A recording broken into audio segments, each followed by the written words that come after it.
नमस्कार दोस्तों, आपके अपने फेवरेट यूट्यूब चैनल पर आपका स्वागत है। मैं सुरेश कुमार एक बार फिर से आपके साथ। दोस्तों आज बात करेंगे ITI second year engineering drawing के पेपर का एनालिसिस करेंगे और अब की बार क्वेश्चन किस प्रकार क्या पूछे जा रहे हैं पूरे पेपर का एनालिसिस करेंगे।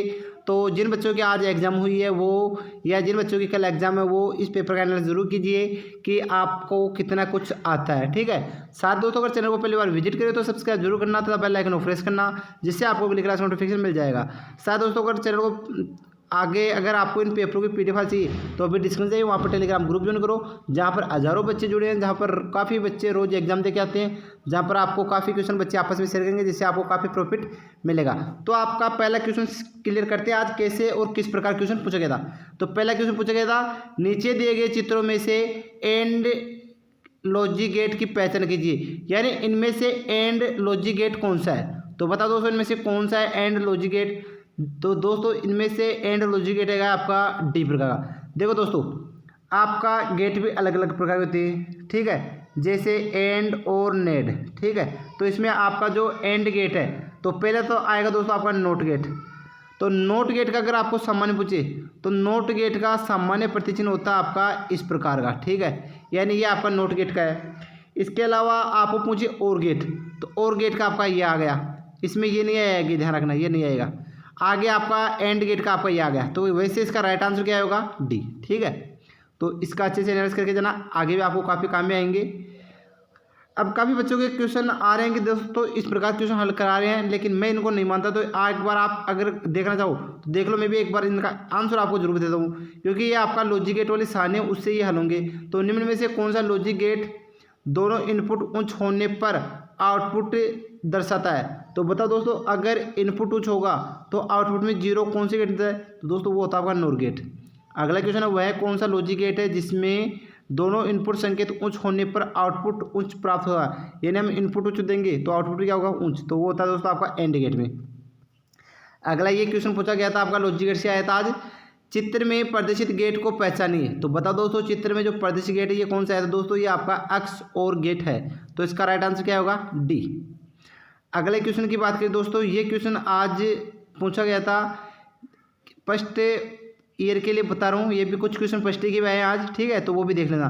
क्वेश्चन है निर्दिष्ट लंबाई की सीधी रेखा कौन सी है। तो बताओ दोस्तों ये निर्दिष्ट लंबाई की सीधी रेखा इनमें से कौन सी आएगी इन सारों में से। तो दोस्तों इनमें आएगी आपकी, एक मिनट रुकना, तो इनमें से सीधी लंबाई की दोस्तों आपकी आएगी ए।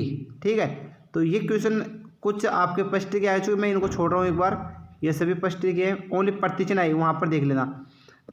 अब आपका ये क्वेश्चन आपका सेकेंड ईयर का है, विद्युत स्थापना ड्राइंग में ग्राफिकल रेखा चित्र का उपयोग किया जाता है, सतह में वायरिंग के चिन्ह को पहचानिए। यानी सतह, तो सतह के अंदर जो वायरिंग होती है उसके लिए प्रतिचिन्ह कौन सा आएगा, तो बी आएगी, क्योंकि सतह तो ये आ गई, इसके नीचे जो वायरिंग है ये वार्निंग आ गई।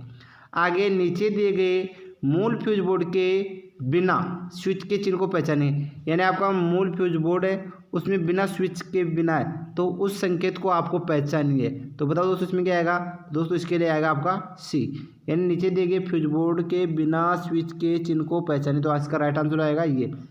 ठीक है, तो सी आएगा और पावर वाला आएगा, क्योंकि इसमें देर नहीं रखा, अगर लाइट का देर रखा तो वो मान देते। अगला क्वेश्चन है ब्लैक हैंड लैंप का ग्राफिकल संकेत पहचानिए। तो बताओ दोस्तों ये है आपका ब्लैक हैंड लैंप का, यानी बी ऑप्शन इसका राइट आंसर होगा। ठीक है, ब्लैक हैंड लैंप का, बल्कि ये क्या आपका पैनिक लैंप यानी बेल लैंप आएगा, या क्या आएगा आपका, ये आपका किसी का नहीं ध्यान रखना, ये किसका है दीवार पर लगा लैंप, अलग अलग है जो अलग अलग संकेत आपको दे रखे हैं। आगे विद्युतीय परिपथ आरेख में सब समय परिवर्तन संकेत को पहचानिए। तो दोस्तों इसका राइट आंसर आएगा डी, क्या आएगा राइट डी। अगला क्वेश्चन सीधे और प्रत्यावर्ती विद्युत धारा के संकेत को पहचानिए। तो बता दो सीधे और प्रत्यावर्ती धारा के संकेत, तो यहाँ पर सीधे और प्रत्यावर्ती संकेत के लिए पूछ रहा है, तो सीधे यानी डायरेक्ट करंट और प्रत्यावर्ती विद्युत धारा यानी एसी, तो इसका राइट आंसर आएगा दोस्तों सी। ठीक है, अगला क्वेश्चन है विद्युतीय स्थापना ड्राइंग में ग्राफिक रेखा चित्र का उपयोग किया जाता है मल्टीफेज प्रत्यावर्ती धारा में एक फेज मापने के लिए वायरिंग के संकेत की पहचान कीजिए।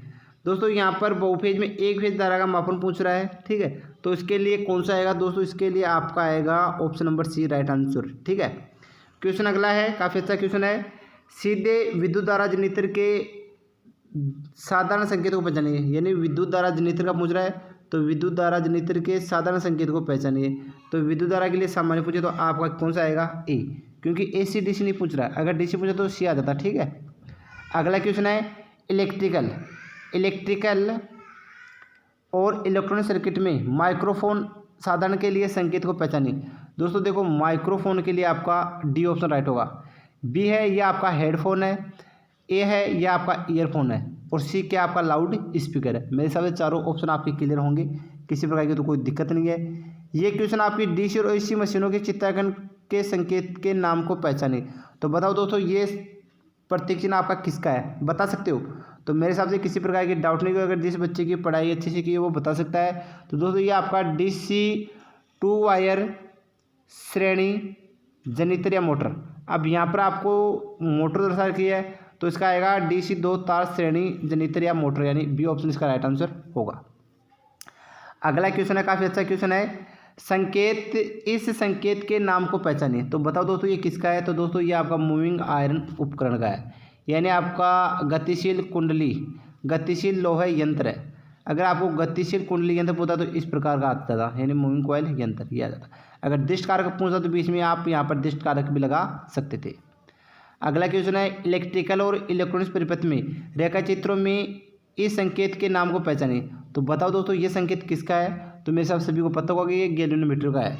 अगर दोस्तों ये आपका थोड़ा सा अगर इस प्रकार होता है, ये घुमा हुआ थोड़ा तिरछा, तो ये आपका एनालॉग मीटर का हो जाता है। ठीक है, थर्मोमीटर होता है तो इसमें टी दर्शाते हैं, और एनालॉग मल्टीमीटर होता है तो एनालॉग में आप इस प्रकार 0 0 दर्शाते थे और बीच में वर्ताकार आकृति बनाते, तो ये आपका एनालॉग मल्टीमीटर हो जाता है। ठीक है, अगला क्वेश्चन पूछा जा रहा है इस प्रकार का, यानी क्वेश्चन क्या है, इलेक्ट्रिकल परिपथ रेखाचित्र में इस संकेत के नाम को पहचाने। तो दोस्तों ये क्या है, दृष्ट कारक के साथ चल कुंडली मापक यंत्र, यानी गतिशील कुंडली यंत्र रेखाचित्र के साथ, यानी कुल मिला के ए ऑप्शन इसका राइट आंसर होगा। अगला क्वेश्चन है, इलेक्ट्रिकल परिपथ में रेखाचित्र में इस संकेत के नाम को पहचाने। तो बताओ दोस्तों ये किसका है? तो दोस्तों यह है आपका कम्यूटेटर पर ऊपर ब्रश। ठीक है, अगर आपको स्लिपिंग को ब्रश पूछे तो इसमें इस प्रकार का तीर का निशान लगा देना। और गतिशील लोह यंत्र का भी आपने देखा ही था, इस प्रकार का गतिशील का आपका इस प्रकार का आ गया था, और गतिशील कुंडली यंत्र का आपका इस प्रकार का यह आएगा। तो लगभग आप सभी बच्चे जानते होंगे। आगे अभी मैं अगला क्वेश्चन आपका, इलेक्ट्रिकल और इलेक्ट्रॉनिक्स परिपथ में रेखाचित्र में इस संकेत के नाम को पहचानिए। तो बताओ दोस्तों ये किसका है? तो दोस्तों ये आपका है इलेक्ट्रोडायनेमिक कोसेंट यंत्र।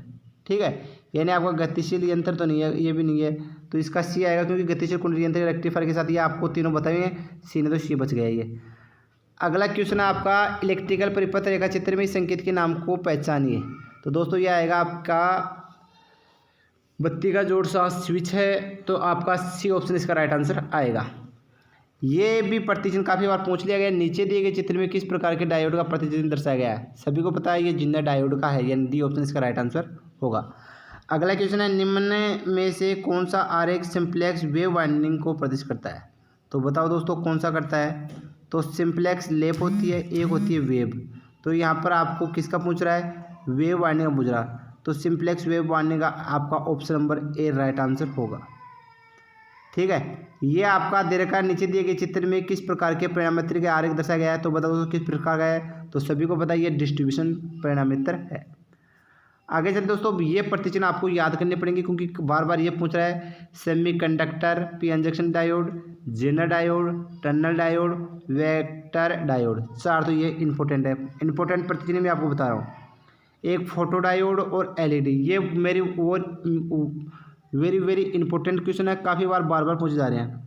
इसके अलावा जो इंपॉर्टेंट वही मैं आपको बताऊंगा, एक एनपीएन ट्रांजिस्टर, एक पीएनपी ट्रांजिस्टर, ये दोनों भी बहुत इंपॉर्टेंट है, बार एग्जाम में पूछे जा रहे हैं। इसके अलावा मैं आपको बता देता हूँ कौन कौन से इंपॉर्टेंट है इनमें से दोस्तों आपका इंपॉर्टेंट है एससीआर, सिलिकॉन कंट्रोल रेक्टिफायर, ड्राइक, यूजेटी, ट्राइक, और दोस्तों आपका बाईमेटेलिक स्विच और अल्टरनेटर, ये काफ़ी इंपॉर्टेंट है सभी। जनरेटर का देख लो, भले ही आप थर्मोस्टेट स्विच का देख लो, मोटर का देख लो, अल्टरनेटर का देख लो। और यहाँ पर दोस्तों ये भी वेरी इंपॉर्टेंट है, गेट वाले, not gate, and gate, NAND gate, XOR gate, NOR gate, XOR gate, ये वेरी वेरी इंपॉर्टेंट है, एक बार लिख लिख के अभ्यास करके जाना इनका भी। तो दोस्तों आज के लिए बस इतना ही, नेक्स्ट क्लास में फिर मिलेंगे, तब तक के लिए धन्यवाद दोस्तों।